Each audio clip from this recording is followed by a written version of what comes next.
Hi, everyone, and welcome to the Horizon podcast.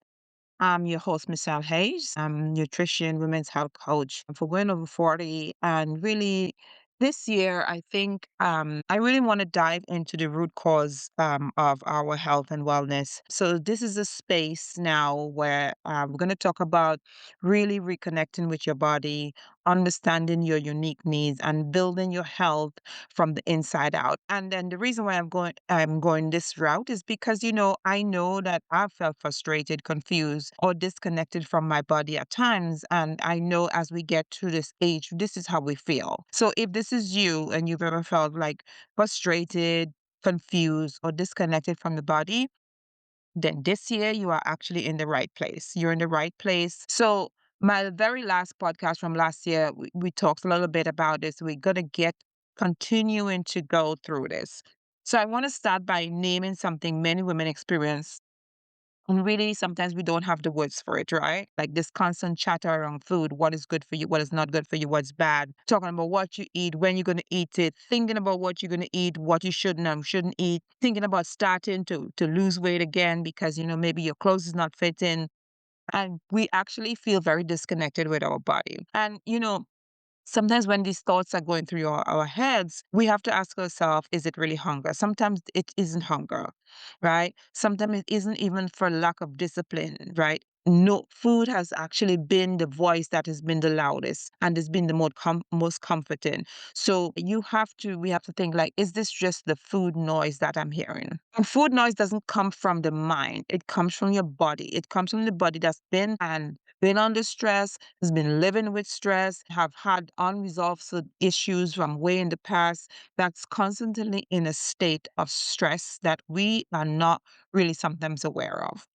So when you start about overthinking about food, right, it's like you're always thinking about what is the next thing I'm going to eat? How am I going to eat it? What am I going to cook? Is this really good for me? Is this really bad for me? But yes, at the same time, you're like constantly thinking about it, right? So this is just why am I we this is the questions that we have to ask ourselves. Why am I overthinking food? Food is supposed to be what I need to fuel my body, right? Food is given to us by the creator and it's supposed to make us happy. It's supposed to make us enjoy it. And we're supposed to like enjoy what we're eating, right? So why are we feeling this way about food? Why are we also overthinking it? And then when we do get around food, sometimes we think to ourselves, we don't have control over how much and what we eat. Well, we do have hunger cues for a reason. So if we're given hunger cues from our creator, then there should be somewhere in our biome where we think to ourselves, okay, I'm full and we need to start listening to body. But somewhere along the line, we actually have stopped trusting that our body knows exactly what it should be eaten, what it should be doing, how much it should be eaten. And then we feel shame because obviously in this society, every time somebody is maybe a little obese, a little overweight, people immediately go to the fact that, yeah, you are not healthy. Well, I know plenty very, very thin people. When I see what they eat, sometimes I'm like, oh my God, how can you actually put that in your body? Like this guy one of the ambulance workers the other day tell me like, "Oh, I'm just a human garbage can. I just eat anything." And some people do, but most of us who are really in tune with ourselves, who are really wanting to be healthy, we really try and really think about what we eat. So it's like, is that shame of, oh my gosh, if I feel like I want to have a chocolate today, I feel I should be ashamed of eating chocolate when we really should not be ashamed. And then, so what we do, we shame ourselves into thinking that, and we think ourselves, okay, now I have to start all over again. I have to start this diet up again. I've fallen off the bandwagon. I have to start over again.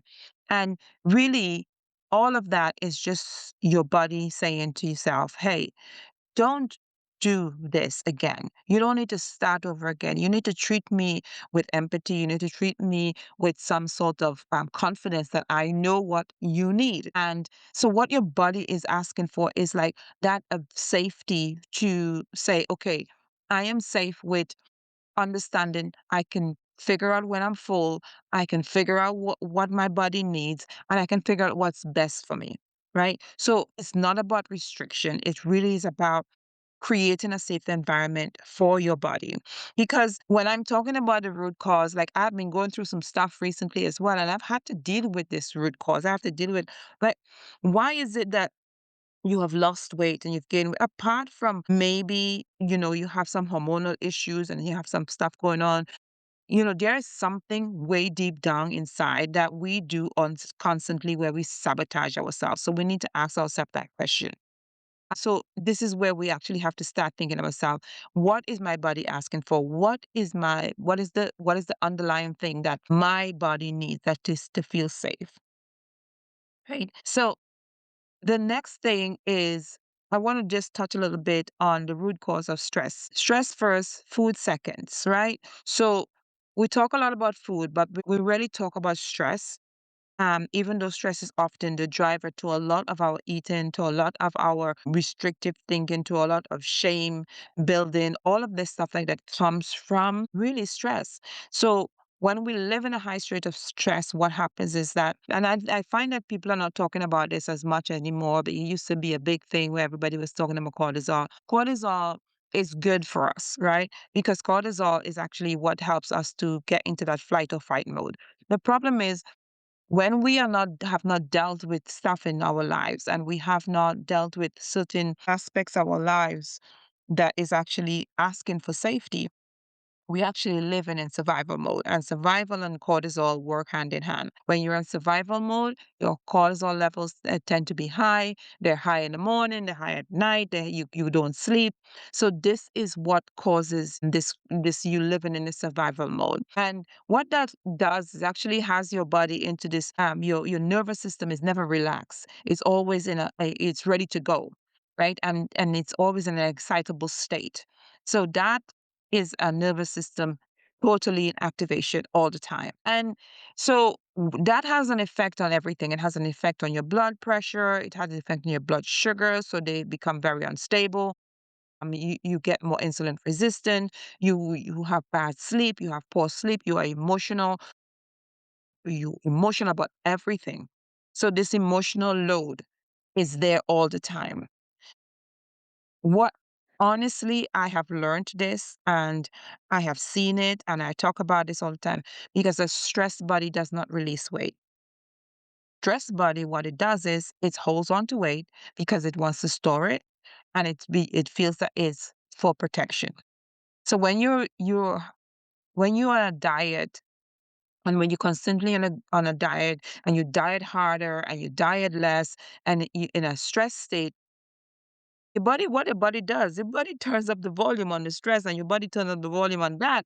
And by turning up the volume on that, it's turning up the volume on everything else, right? Turn up the volume on poor sleep, blood sugar instability, emotions, your nervous system activated, right? So you are then, what's going to happen? You're not going to lose weight.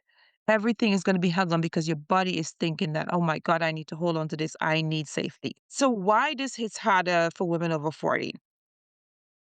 Honestly, this is especially important for women of any age. And I feel now that the way life is and the way we are living right now, this is anybody 35 and up, really. I mean, 40 used to be a thing, but now I see so many young women, 30, 35, who's going through this. There are so many things that's happening. The younger generation, they're having these hormonal shifts that our parents used to have when they were in their 50s and 60s. They're having it in their 30s and 40s, 30s now, right? When this hormone starts shifting, it reduces resilience to your stress levels, resilience in your muscle, resilience in how you store fat. So fat is not going to be released because this whole holding on to things, right? And your body doesn't feel safe. So what your body's trying to do is trying to be safe because it doesn't know what's going to happen. And when we do these, especially when we do these really restrictive diets, on and off these restrictive diets, our body doesn't know when we're going to feed it again, if we're going to feed it good, if we're going to feed it healthy food. So what it does, everything that you gives it, it holds on to it. And so when we're living in stress, also anything that we do, recovery takes a lot longer. So recovery from a stressful situation takes a lot longer. You find your heart rate is higher constantly. When you sleep at night, you have a high resting heart rate. When you have a high resting heart rate, it means that the next day recovery, the next day is not going to be good. Your resilience is not good. Look, I just bought an Oura ring and it's given me so much information about how I should plan my day.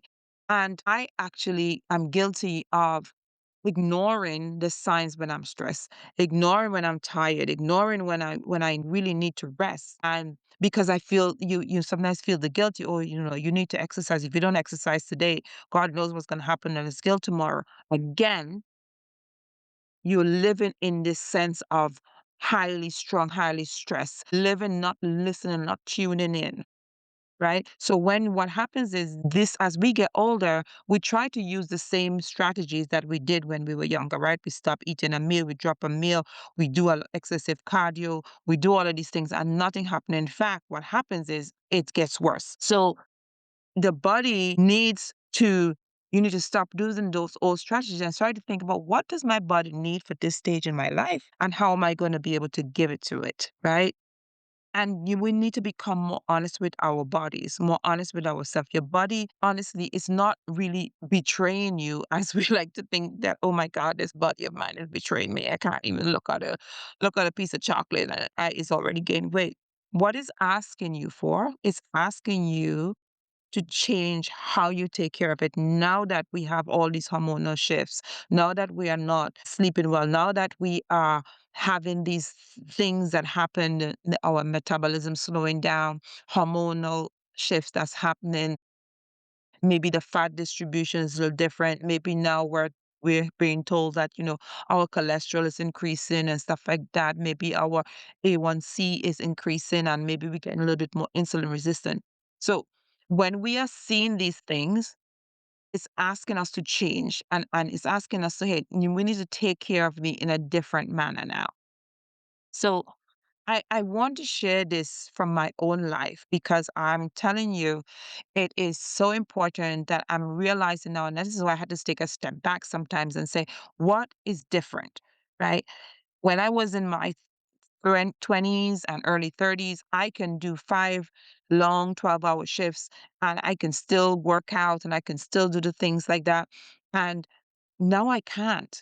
Working long hours, I need to give my body half a day after I work 2 days in a row. I need to give my body the first morning of the next day to recover, to recover from those long 12-hour shifts because it's not just physically long now for me, it's also emotional and mentally. I need to think about that.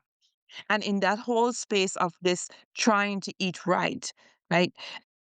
Not really giving myself, I have started again this year, like really going into and looking at what I'm eating and like really documenting it. And I'm realizing like I'm the nutrition person and I am not eating it. I am not eating enough. I'm barely eating enough some days to even keep the as I said, keep the lights on, right? To barely run my basic metabolic rate on the line. So if your basic metabolic rate is 1200 and that is all you eating, you what you're doing, you're doing just enough for you to survive every day. For you to breathe, for you to do the things that you need to do for your cells to exchange gases, for your heart to beat, for your brain to run, for your feet to move, you just barely do it enough. And if we don't track it ever so often, we are like not giving our body the things that it needs. So we're not acknowledging that we may need to do more. This is why it's so important that when I work with clients, I tell them, hey, you're not eating enough. And they're like, what do you mean I'm not eating enough? I said, almost guarantee the two things that you're not doing, you're not eating enough and you're not drinking enough water. And inevitably, once we do like a week of food tracking, they realize, hey, I'm not eating enough. And the next thing we do when we go on these restrictive diets, right? Like being an island girl, I love food, I love flavor, I love all the things. So when I'm trying to eat food that has no flavor, that's bland, just forcing these things down because they're supposed to be better for you, but you forcing the meals that don't even feel good for you, what you end up doing, you end up actually eating more or eating so way less that you're still not giving your body, you think to yourself, oh, I only had 1,000 calories today. But that 1,000 calories is not going to do anything for you over the long run because guess what? You're now putting your body back into safety mode. right? We're ignored, as I said before, I've done it, I do it now. I'm really tuning into stop ignoring my digestion, things that may make me feel bloated, things that make me feel sluggish. Just because it's supposed to be diet food doesn't mean that you have to have it, right? So if there's a certain protein or a certain thing that every time you take it, you feel bloated, you get gassy, just because it's supposedly healthy, you know, don't do it. Have something that you what you would prefer. And then you just get that boost of energy that you need and you move on with your day. You're not telling you to go out there and always have like a McDonald's if that what makes you feel good. Don't get me wrong. But we're fueling our body the right way with the right things, right? Because when we ignore our digestion and we ignore the energy things, the things that zap our energy, the things that really takes away from us, we're really ignoring ourselves. So because when I stopped forcing myself and started listening to my body, right? I had a little bit more compassion for myself and I had a little bit more empathy for myself and understanding that, okay, you know what? You are in your 50s now and things might be a little different than when you were in your 20s, when you're in your 30s, and they're very different in certain areas and they are not so different in certain areas. The areas that is not so different is continually to feed myself healthy, happy food. And the more I supported my body in this way, the quieter the food noise became, not with GLP-1s or anything like that, is I really started to tune in. GLP-1s, they might be a good thing for somebody initially, but we have to learn the underlying root cause of a lot of things. Taking the GLP-1s is all well and good, but if you don't learn how to fuel your body, you don't learn how to listen to what's going on the inside, you don't learn to deal with the things that's underneath, really, it's just like putting fresh cream over a stale piece of cake. Because what's going to happen once that cream goes away, the cake is still there, the cake is still the same, and things are still going to be the same. So, this is why I need to go a little bit deeper in understanding your body, what your body's own blueprint is, right? You know, our bodies, each body process stress differently. So we need to know how am I processing stress? Do I eat? Do I not eat? Do I drink alcohol? Do I sleep more? What do I do when I'm trying to process stress, right? How you eat, timing matters, right? Is it best for me to eat in the morning? Like for me, I know in the morning time, I can't, like I see people eat like yogurt in the morning. I can't eat yogurt in the morning to save my life. I have to have something warm. So how do I time? I can't really eat too late before I go to bed either because my sleep is off. My resting heart rate is off. So these are the things I'm learning for myself, right? What is the environment? What does my environment look like? How hot is my environment? How cool is my environment? Am I too cold? Am I too hot? Right? Understanding these things, knowing that everybody has a blueprint, right? For my temperature that I could sleep in may not be the temperature that you can sleep in. You might need something colder, right? And then we need to understand that we need to keep it simple because once we keep it simple, it makes life easier. Take things very simple. Try not to overhaul anything because all of these things brings us into alignment ourselves. And when we're in alignment, it reduces the noise and brings us into a better understanding of ourselves. And when we when we're out of alignment, pressure increases. So alignment reduces the noise, the unalignment increases the pressure in our lives, and that brings us back to just living in chaos, in my opinion. So how do you begin to calm the food noise? So there are some strategies that I use with my clients, and I can offer you a few grounding practices. One of the things that I like to say is eat and shop before you are starving. Two of the things that's the most important. Listen, you don't listen to your body. You can be hungry and listen for your hunger cues, right? Hunger starts slowly. Cravings and just understanding that I want something to eat is sudden. So when we start listening to our bodies and eating before we get to the point where we're gonna just rush into that fridge and eat everything that we can. Now, some days we can't avoid it, but the most time you want to eat before you get to that place where you're actually starving hungry. If you're like me, You need to choose foods that when your digestion is off, choose things that makes it feel good. So for me, it's like maybe having a hot drink, maybe having a warm tea or something like that. So choosing warmth if your digestion it may be off. I can't overemphasize this enough, but we need to keep our meals simple. Many of us think that, we are these master chefs and we're not. We think that we have such a wide variety of food interests and we're not, right? Because when one of the things I do with clients is I have them write down the foods that they eat a lot. And when they actually look at it, they really realize, yeah, you know what? I do eat chicken a lot, or I do tend to lean on the course of rice a little bit. So we need to keep it simple. What are the foods you like? And let's make those healthier. Right. So that what that helps to do, it also helps to reduce the decision fatigue. And what happens is when you have too many things to make a decision on, you make a decision on maybe not the best decision, right? So it helps to reduce decision fatigue and practice noticing like what's going on. If all of a sudden you just like, I have a craving for this, I have a craving for that, I feel for this, I feel for that. You always open up the fridge to look and see what's in the fridge. I do that sometimes. I stop and I pull back and I ask myself, what's going on? What is going on with you? What are you feeling? Is there something going on? Could be sometimes I just need a snack. Sometimes it's like I'm trying to avoid something. I'm trying to ignore something that I need to deal with, whether it's bill or whether it's a person or whether it's a feeling that I'm having when I'm sad, when I'm lonely. Sometimes we don't want to deal with that stuff. So we turn to the thing, most of us turn to food.